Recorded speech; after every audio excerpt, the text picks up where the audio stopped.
Hello, so this video will be all about helmets. I spent about 20 hours scouring the lands for helmets and I think I found most of the helmets, probably 90% of them, and also crafted all of the helmets from the basic ones to the highest tier ones. Sadly, you need a lot of points and you need a lot of time and a lot of materials because they are basically like another armor set. So as you can see, we have the armor sets, the helmets, and also the shields. Except the shields are much easier to make, so you have the basic ones, the experienced ones, the journey ones, and then you have the Akkadian steel ones, or adamantium, depends on how you view things. I'll also give you an impression of what good are they, if they are any good, the basic ones or the ones you can craft, and then the more advanced ones, and then I'll show you the builds for light, medium and heavy armor that I found throughout my journeys. I'll just give you a quick look of the ones I found. But first of all, we'll look at the ones you can craft. As you can see, I've crafted all of the basic ones. These are some of the ones that I found. We are wearing some of them. And even though they share the same models, they have different stats. For example, this is not the same as this one. I think it's work in progress and at some point they'll change them, but for now that's all we have. So let's go over here to Hulburg. And then we'll go over each recipe and you can see what you need to craft them.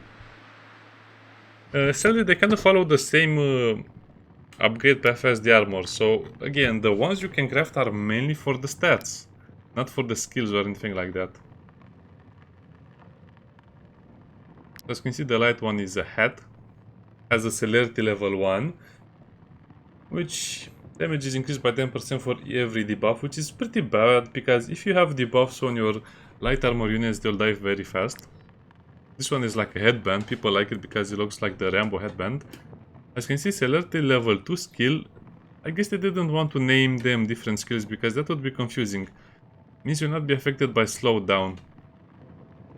I guess you can still be affected by the mud and other things.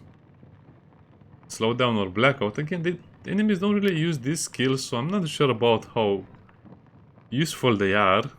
Enemies don't really use the weakening, the blackout, the slowdown that much either. Medium one. This is actually pretty useful because it reduces the damage taken and you get debuff sometimes. Not affected by fragility. Again, this is not really what I like to see because these are very rare skill effects. Fragility or vulnerability.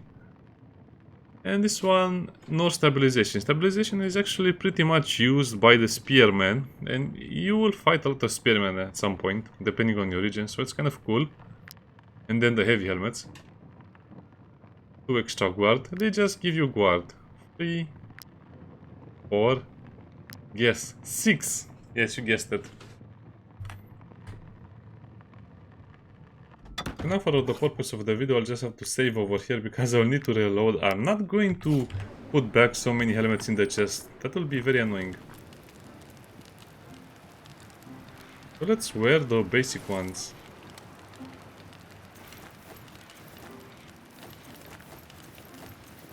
That you can craft, and then I'll show you the others as well. Hello, Robin Hood. So the first one is this one. Yeah, he looks kind of funny. Definitely not suited for anything but a meeting at the office. The medium one.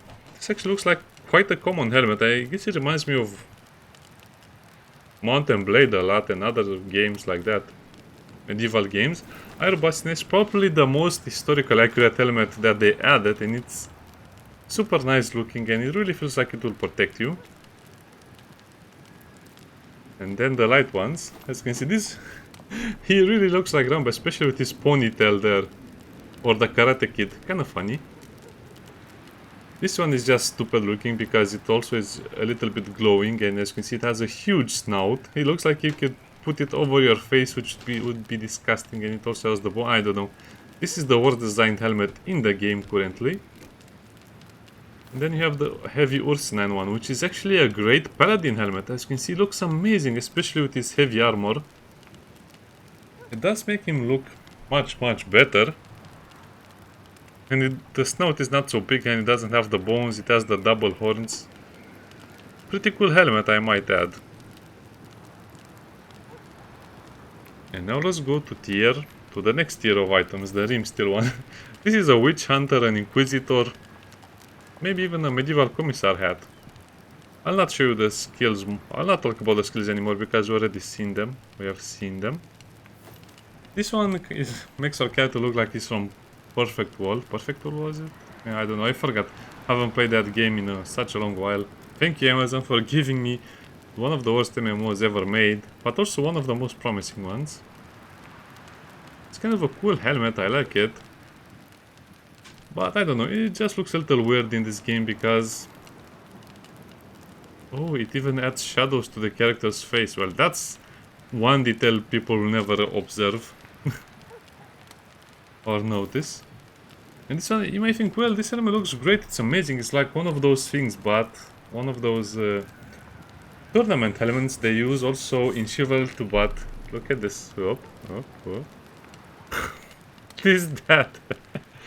What is that? It's double the size of your face. I don't know. It looks cool when you look at it directly, but when you look at it from the side, it's a little exaggerated. It's probably very heavy. It's funny to look at. I am a monster, a demon. Cool. It's super weird. Okay, let's go to the Acadian ones. Oh no, I cannot wear them because I'm not level 11. I guess I crafted them too well. I guess you can look them from here. You can kind of guess what they look like on the character. I'll show you how they look on the other helmets because they share the same models. Except for the steel salad, I don't think I have something that resembles this one. So in my opinion, they're not really worth making unless you are really poor, but at the same time, I think they will be rebalanced because none of them seems to be worth wearing, especially at a lower level. For example, if you take this one over here, the heavy one, as you can see it has 7 guard, 42 armor, and it's a level 9, right? The shield is level 8, as you can see the helmets, even though they're heavy armor, they don't give you a lot of guard, but they give you a lot of armor. More armor than the shields, more or less, depending on quality, of course. And they will kind of be at half of what the armor offers. In terms of armor, more or less, depending on armor type. So I guess it will be funny to try and mix and match them, especially for your heavy armor guys. The characters that benefit most from these changes are the heavy armor guys, but sadly, the light armor guys definitely don't benefit from this because they're just getting smashed and slaughtered left and right. They have a lot of problems staying alive because of this. And I don't know what to tell you, that's how the game is right now. Characters in light armor get smashed so easy. Okay, for the sake of comparison and having a very streamlined video, I'll just reload this. So I have to say, it seems like the basic ones are a trap. Yeah, you can craft them pretty easy. I mean, if you don't have anything on your head, you might as well craft one and use it on your head. But because they don't offer you any real skills and they're mostly defensive, you're going to outgrow them very fast. And as opposed to the Rim Steel tier, you're probably going to use the tier 1 and tier 2 helmets. The tier 3 helmets are not going to be as exciting. So, yeah, take that with a grain of salt.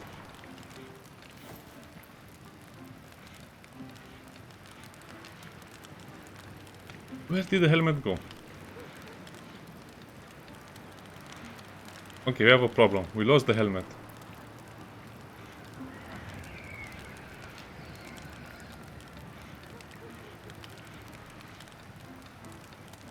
Wait, where did the helmet go? That's ridiculous. Where did my Rambo helmet go? Oh, it's over here because I had another one like it.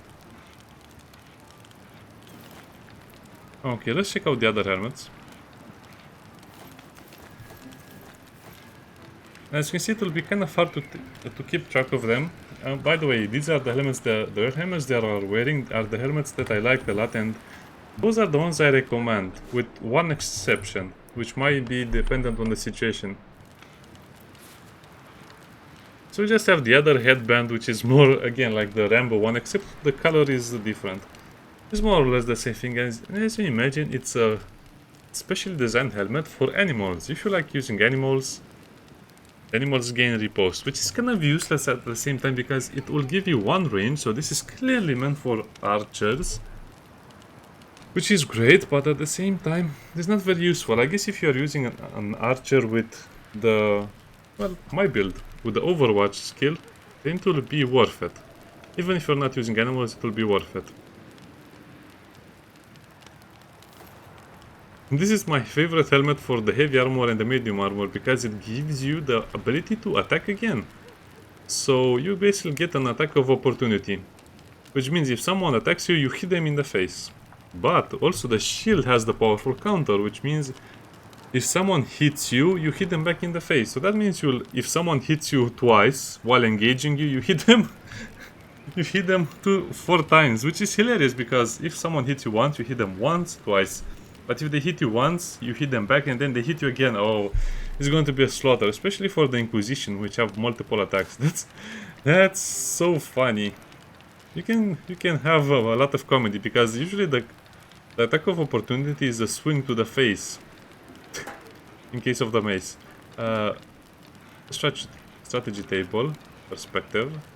So I guess at this point of the game, instead of using the perspective, damage from shooting skills, which is weird, I don't think this will increase the damage my archer does on the Overwatch. I'm not sure, but if you don't have archers or if you don't play like that, you can increase your opportunity damage by 10% because you will hit a lot of attacks of opportunities. This little thing is great. You don't really need the extra range or the extra willpower and it only gives you 20 armor, but just amazing. I think this is overpowered. It's definitely overpowered because this character will hit back so many times. I mean, once I upgrade his armor and give him armor layers, this will be a super cool tank. Also have to change his weapon because this is not really working out as I intended in the beginning. I guess our AoE attacks were good in the beginning, but now I have to think about replacing with the mace that deals a critical hit. Which will be great, because if you have the mace that deals a critical hit to characters that have less strength than you, I think it will deal a critical on the attack of no, I'm pretty sure it will deal a critical attack of opportunity, which will be huge amounts of damage. You don't believe how much damage that can do. So again, that's one of my favorite picks. Now as you can see, this is a Colossus Neyreyan, so it's the same model, but it uses a different skill. It's kind of a very weird one. As you can see, it's a very good quality one, critical hit. So the helmets are in a very weird situation right now because look at this, it has willpower, it has crit chance, but it doesn't have a lot of guard, it has only guard 4. While some of the other helmets will definitely give you a lot more guard than this, or at least similar. So yeah, the trade back is that you don't have a lot of guard, you have a lot of armor more or less, but you only gain 2 rage if you are attacked and you have no armor. So that means this is a very bad build, but I guess it clears the way for builds that rely on HP. I am not sure people will invest a lot of points into HP, but if you want to invest, if you're one of those people that wants to make HP characters, this is definitely a helmet that you should consider using, because having, let's say, I don't know, 150 HP, having this helmet and getting hit a couple of times means you'll gain 2 rage. That's 10% damage. Plus with this one you can heal for 20% of your max HP, so you can basically create immortal characters that will drain the health of other characters. I mean, with this helmet you'll be a vampire, and that's why I mention it, because it can make a very fun build if you're willing to sacrifice some things here and there. On the other hand, if you have a lot of characters, you might as well risk using this on him. Oh, it's a level 10 helmet. Well, I guess you see the model. And this is another weird one. As you can see, it has a lot of armor, plenty of guard, critical hit +2. It's a pretty decent helmet. I would say it's one of the best. As you can see, each helmet belongs to a certain group. That's a tracker guild, that's a guard. Of course, the guards have those. Azarian soldiers. Outlaws. So I'll just assume that at the end, in the end game, when everyone is maxed out on levels, every character you fight will have a helmet. So that means the guards will have a light helmet, a medium helmet, and a heavy helmet. So that means you'll have to farm every area for random encounters until you get one of each type of helmet from that particular group. If I remember correctly, there are 8 groups of enemies in the game. Don't quote me on that, so you might have to find a lot of helmets. I'll have to make another video when I have more helmets, because I definitely need to save all of them. So yeah, as you can see, this is kind of an interesting one, because while this unit is supported, they are immune to bleeding, burning and poison. But supported means you are engaged in combat and next to 2 free allies, and your damage is reduced by 20%. So this is a very, very, very situational helmet, unless, I mean, you can make a super strong tank with this one, because if this guy is supported by 2 allies, he cannot be destroyed, he cannot be taken down, because nothing will hurt him. On the other hand, you will have a helmet that is much more powerful than that. And this is the chainmail that looks like that other one that we couldn't wear. At least this side. This is a very interesting one because as you can see, it has again pretty balanced stats, even though it's a medium helmet. It feels like it's not for stats. Enhanced precision, but again, this will use 1 valor point, so most of these things will use a valor point. Except for when they have a passive skill. So this is a direct skill, a direct buff. So this uses a valor point, but the other ones have passive ones. So I think the ones with active skills are not as good as the other ones. Critical hit increased by 20% for 1 round. So that means if you attack 3, or let's say you have 3 attacks. Normal attack, skill attack, and of course either the torch or the other one for when the enemy is low HP. So this can really double your damage, and I mean it. It can double your damage output if you use it the right way. So I guess it's more or less useful, especially if you have a lot of valor points. If you're in the mid game, not really end game material, but mid game could be super fun. And this is the bad guy helmet. As you can see, it's more or less the same model as the bear helmet. And this is a very useful one. As you can see, the bandit ones are the ones that are actually usable. Heavy helmet. Applies 1 poison to any unit dealing melee damage to this unit. So again, this is a great build for a tank that basically has a lot of armor. So if you give a tank this helmet, and if you have good armor and also good shield, and you'll just stand in front of your troops, and the enemy will come attack you, they'll get an attack of opportunity in their face.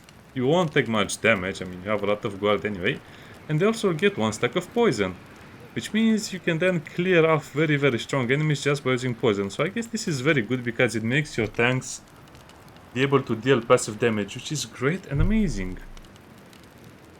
Now let's go over the last one, which is the one that, I don't know, I'm not sure which one to use, but I'm going to use the captain one because it's more damage, and that's the only reason. As you can see, this is a weird one because it's supposed to be a heavy helmet. It's only level 8, so I guess it has pretty bad stats, but protective overlay. While this unit has armor, applications of poison, burning or bleeding are ignored and converted to damage. So this means if someone attacks you, they deal 20 damage, you take 20 damage to the armor, and then if they will also apply poison, I think you'll take... I don't think you'll take the full damage. I think you'll take, I don't know, for poison maybe you'll take 5% of your health as damage, which is not much. So 10% is 10, 5. I guess you'll take 5 damage to your armor. So if you get attacked by bleeding or burning, burning will be 15 points of damage, poison will be 5, bleeding will be 20 damage to your armor. And I think the damage will also be reduced by guard, so it's going to keep you alive. Basically, if you have this guy with this one, protective overlay, and swordsman with the ability to absorb the pain and convert it into rage, pure madness. I recommend it 100%. So if you are having problems surviving against fire, bleeding and poison, or in arenas, this helmet is super good in arenas as well because of obvious reasons. Yeah, so this is one of the helmets that is more for utility and for endgame purposes, but again, it's hard to depart to this one because of the... It's so cool and so funny and so silly. You'll see what I mean when we do some combat. So silly. Okay, so those are all the helmets that I found and crafted, and now let's speak about the helmets that I actually use on them. Or the stuff that is more or less usable from what I found. Of course, this one. This is my current build for my characters. This one, the captain one, just because of how hilarious it will be to hit enemies back a few times. The Purifier Intercissa, which is a great helmet to find. You'll be surprised how well this works. So while this unit is engaged, it gains 1 rage every time they attack. But the thing is, they gain the rage even from attack of opportunities, which is crazy stupid strong. Again, the developers didn't think about this combo. Because, for example, if an enemy attacks me, while I have the shield on me, we'll attack back and we'll get, guess what, one rage point, and then we'll attack with the sword, 1 rage point. If he has poison, 1 more attack, 1 more rage point. If he is bleeding, 1 more rage point. And then you use the laceration, which is 2 attacks, 1 rage, 1 rage. And then you can use the wrath, which is again 1 more point of rage. I'm not sure if you disengage and if you hit with a counter attack, if you gain it. I don't remember if you gain it or not, but again, it's so silly. I think I had a fight where he had 45 rage. That means, I know, 9 stacks of rage. That means 45 extra damage from all of the things he has. Because if he also steps through poison, he gains 2 rage. If someone tries to inflict bleeding or poison on him, he gets 2 rage once per effect per round. So that means basically he can get up to 20 points of rage. So that means he can double his damage in a few rounds if you know how to play the swordsman right. It's crazy how strong he can be. Plus, that means you also don't need to worry as much as you did before for the critical power. You can just make a character super tanky, because with the new armor layers you'll have a lot more options. So you can make this a very tanky character. Still use the poison on him, because it's kind of funny to use the poison. Again, I think you can put better things on the sword, but I just like the poison for now. I don't want to change it. And it's a super great combo. Again, I might be over-emphasizing certain things or over-explaining some things, but you have no idea how that good can be. It's broken. Some of these 3 helmets so far are broken. Broken, and now we get to the ones that are not broken. I just didn't find better light helmets, because the other ones are pretty bad. But I guess they can be useful. As you can see, this one will use up a valor point, which is kind of bad, because you don't have a lot of valor points, because my party is a very small one. But for bigger parties who have a lot of valor points and a lot of valor point regeneration after each rest, it's going to be super cool. So, this one I like it because it adds 2 poison. All attacks apply to poison, so all attacks. I guess you wonder why is this one not on the cutthroat? Well, I'll explain in a second. I'm not sure if it applies 2 poison for every attack you do that round. But it seems okay. I guess we'll have to test that out, because I don't really remember. Again, for obvious reasons, this will be overpowered if it applies poison with the Overwatch attack, and you'll also shoot once, then go into Overwatch. You can also go close to your enemy if they are low on HP and use the shot again. I will probably change this one, but for now I think this is pretty good. And this guy, he has the Inquisition one. Or not the Inquisition, the Worshipper headdress. Oh no, it's the Inquisition one. Yay! So, why did I give this one to him? Well, I was having a few problems with this. It's more or less because this is, of course, it's weird because it gives you precision, but precision is only mostly used on archers. The rogues or the cutthroats can use it as well if they have the throw dagger skill, otherwise it's kind of useless on them. But you apply burning to the target and then you disengage, so the point being you use up all of your attacks, you make an enemy burn, you do all of that, tactical order and wrath. Then you can also use run away, but you can also use disengage. So you kill someone with the torch, or you hit a few enemies with the torch, and then you get engaged in combat, so you have to use the run to run away. Well, now you can just use this one, the Vial of Acid. If the target is already burning, you don't do anything else, you just disengage, and it's 1 point. This is basically a free disengage, which might not sound like a lot, but believe me, in a lot of fights, that's exactly what I wanted, and that's exactly what I needed. I'll change that at some point, or I'll swap the helmets around, but for now this is what works for me, unless I can get another outlaw coif, which is going to be kind of hard.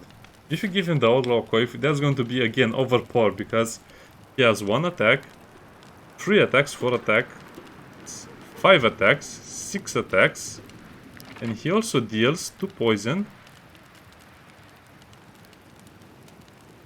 for every attack from behind. So that means with all of his attacks from behind, he'll apply 2 poison. That's 4 poison. I don't know. It's hard to calculate if that's the way it works, but just do the math a little bit. You will have so much poison that you don't know what to do with it. So for the sake of this video, I'll give up the utility from that helmet and put it over here. Keep in mind that the enemies are much stronger now, so that's why you need more utility and more things on your other characters as well. So you can basically also remember what this does. The poison applied spreads to enemies next to the target. So if you can bunch up the enemies, you can create a killing field with all of these effects. Sorry for talking so much. I just get passionate about this game sometimes. I played so much.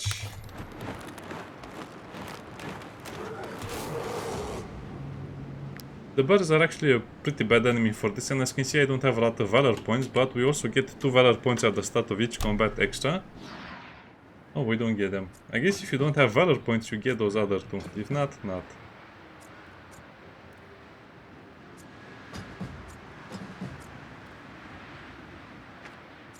Okay, let's prepare a little bit for the clown card.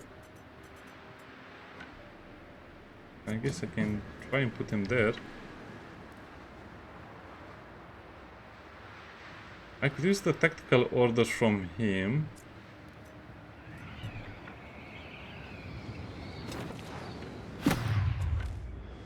Doesn't really matter. Vial of acid. I thought I changed it. Anyway, doesn't matter. Oh, I will not have enough for the volley. Yeah, well.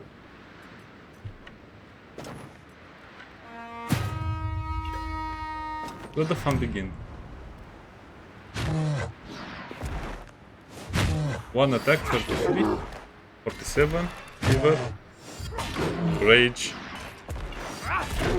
another attack, thank you. Come on, another one. Oh, I think so. It doesn't work exactly as I think it works, because I think we only attack twice. But because of his weapon applying fever, that means this enemy takes 20% more damage. Yeah, it's kind of annoying. So I guess you don't attack for everyone, so let me see. Oh, okay, so this is only when you get engaged by an enemy, and this time when you are hit. So that's why it didn't work the second time as well, and we only hit back 3 times. But again, it's so cool. I guess that means I'll have to replace it with the other helmet, but I don't like getting something that doesn't do damage.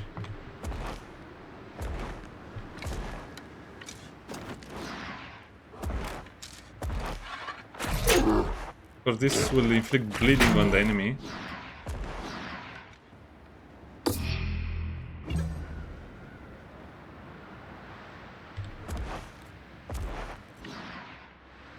Also, look at this. This is where it shows you the direction of the enemy's back. So we're on his back now.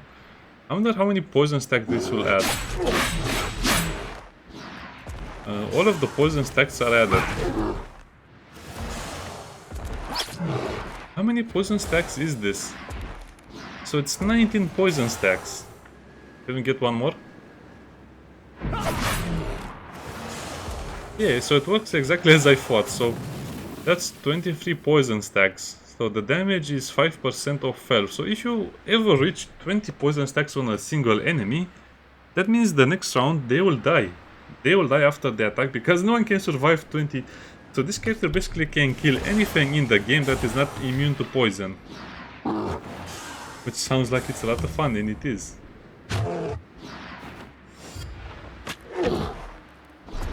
Plus the bleeding, plus the, I don't know, it's a bit overpowered. Of course the birds are not the best enemy to explain this against.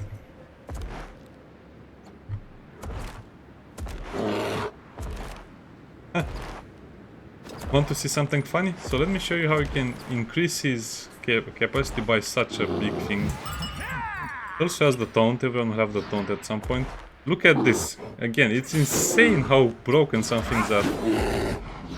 Oh, it died! Well, we didn't even get to use all 4 combos.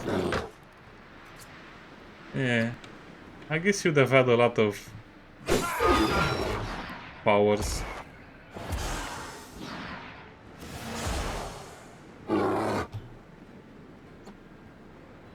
Okay. You have seen the explanations. Again, he would have just gotten a lot of rage.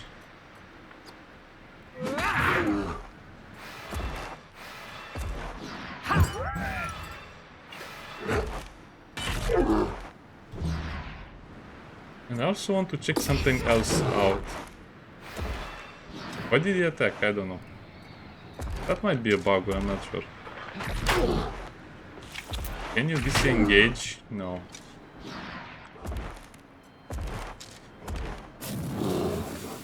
It works like that?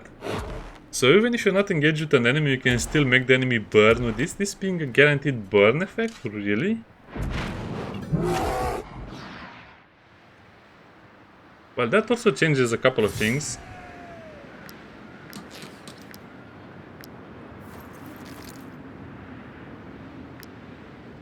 Yeah, that's pretty amazing and pretty broken at the same time. Now I've given you a lot of ideas for your builds, and I hope people will make a lot of builds, a lot of crazy builds, because these things are not balanced at all. The developers, I thought they figured all of the things about balancing, but they just made things so much worse now. Oh, we'll have to sell this one.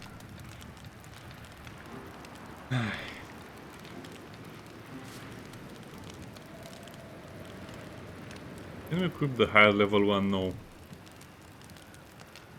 20 armor.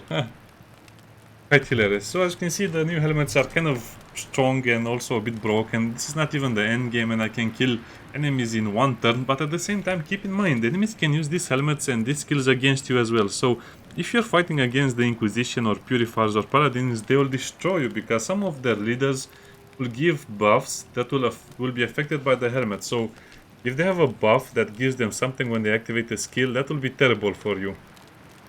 So it's a pretty good trade-off, but keep in mind that the game might become a lot more unbalanced now, or at least until you reach the maximum potential with armor layers. So now you cannot wear armors that don't have free armor layers, because it will be impossible to use them. Just because of how strong the armor layers are now, because they have 2 tiers. I mean, they have 3 tiers now. Before they had 2, now they have 3.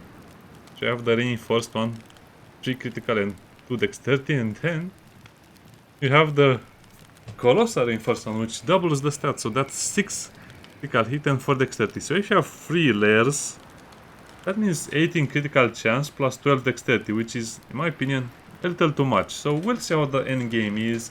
It's not going to be super easy to make this because you need colossal paws, so that's, if you want to make 3 of these, that's 6 colossal paws, that's at least 4 or 5 attacks on the mist enemies. Go Swarm. Anyway, that's all I had to say for now. See you next time. Bye bye.